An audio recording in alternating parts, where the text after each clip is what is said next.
Assalamualaikum warahmatullahi wabarakatuh. Selamat pagi kepada Bapak Alfa Nurain, MPD, selaku pengampu mata kuliah pendidikan non-formal, beserta teman-teman semua. Di sini saya dari kelompok 13 yang beranggotakan saya sendiri, yaitu Anissa Nur Afiati dan Miranti Yuliana.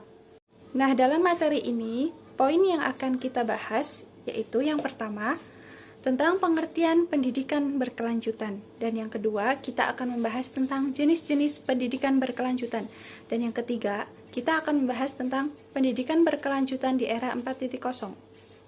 Baiklah, langsung saja kita masuk pada poin yang pertama, yaitu tentang pengertian pendidikan berkelanjutan.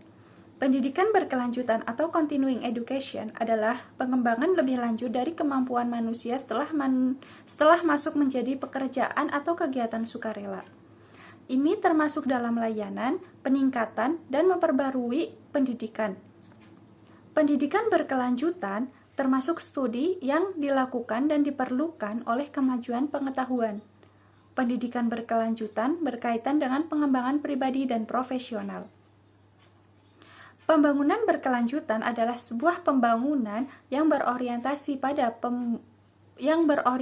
pada pemenuhan kebutuhan manusia itu dengan melalui pemanfaatan sumber daya alam atau SDA dengan bijak, efisien, serta juga memperhatikan pada penggunaan baik itu generasi sekarang atau juga untuk generasi masa depan. Adapun jenis-jenis pendidikan berkelanjutan. Yang pertama, pelatihan pekerjaan atau in-service training. Yang kedua ada peningkatan dan pembaharuan kemampuan.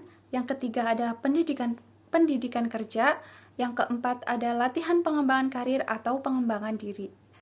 Nah, di negara-negara yang telah lebih maju, seperti di Amerika Serikat, pendidikan berkelanjutan merupakan suatu keharusan bagi mereka yang telah bekerja atau telah mempunyai kegiatan lain di masyarakat.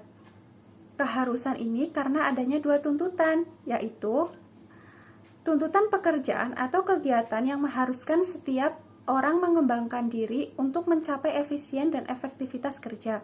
Yang kedua, tuntutan yang disebabkan oleh perkembangan ilmu pengetahuan dan teknologi yang makin meningkat. Kedua tuntutan tersebut mengharuskan kepada setiap pekerja dan praktisi di masyarakat untuk meningkatkan kemampuan diri melalui pendidikan berkelanjutan. Sedangkan di Indonesia, pendidikan berkelanjutan banyak dilakukan oleh lembaga pemerintahan dan swasta. Sebagai ilustrasi, semua departemen dan lembaga non-departemen telah banyak melakukan pelatihan, penataran, dan lokakarya untuk meningkatkan kemampuan staf dan pegawai. Perusahaan-perusahaan melaksanakan latihan peningkatan kemampuan kerja. Organisasi sosial, seperti lembaga swadaya masyarakat, menyediakan berbagai program penataran dan latihan bagi anggota masyarakat yang telah memiliki pekerjaan, lapangan usaha, atau untuk memasuki lapangan kerja. Dalam perkembangan selanjutnya, khusus pada Departemen Pendidikan Nasional, pendidikan berkelanjutan ini menjadi wadah bagi para lulusan kelompok belajar paket A dan paket B untuk melakukan kegiatan belajar sesuai dengan kebutuhan belajarnya dalam upaya memperoleh atau meningkatkan kemampuan untuk hidup mandiri. Selanjutnya, pentingnya pendidikan berkelanjutan di era industri 4.0. Sebelum kita memasuki pembahasan pentingnya pendidikan berkelanjutan, alangkah lebih baiknya kita mengetahui apa itu revolusi 4.0.